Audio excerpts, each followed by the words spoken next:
مجلس پڑھنے والا بھی ذمہ دار ہے، مجلس سننے والا بھی ذمہ دار ہے، اور مجلس کرنے والا بھی ذمہ دار ہے۔ مجلس پڑھنے والا ذمہ دار اس عنوان سے ہے کہ اس سے پوچھا جائے گا کہ جب ممبر کے ذریعے ہم نے تم کو عزت دی ہے تو تم نے شریعت کا پیغام پہنچایا ہے یا اس کو اپنی شہرت کا ذریعہ بنایا ہے؟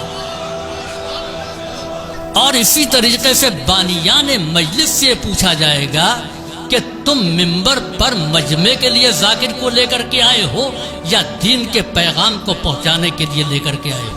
دبنگ لہجے میں جاہلانہ انداز سے اپنی فکر کو مسلط کرنے والے ذاکرین نے کہاں تک پہنچا دیا؟ تقلید مشکوک ہو گئی ہے، لوگ عمل سے دور ہوتے جا رہے ہیں اور پھر نہ معلوم کیا کیا نظریات پیدا ہو رہے ہیں۔ تو یہ بانیان مجلس سے سوال ہوگا، تم نے مجمع کے لیے مجلس کی ہے نا، تو پھر مجمع سے اجر بھی لینا، ثواب بھی لینا۔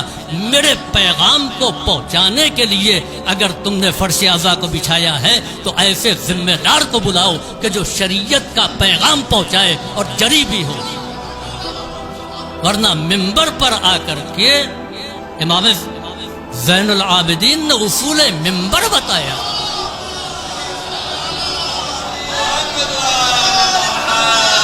اذن لی یا یزید حتی اصعد علی هذه الاعواد اتکلم بکلمات فیہن رضا للہ ولہؤلاء الجلساء اجر وثواب۔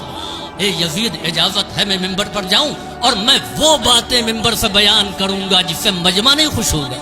وہ مجمع خوش ہونے والا نہیں تھا جس کے سامنے امام سجاد تقریر کر رہے تھے، کہ میں وہ باتیں بیان کروں گا فیہن رضا للہ، جس میں خدا کی خوشنودی ہے اور سننے والے کو ثواب ملے۔ لبیک یا حسین، لبیک یا حسین۔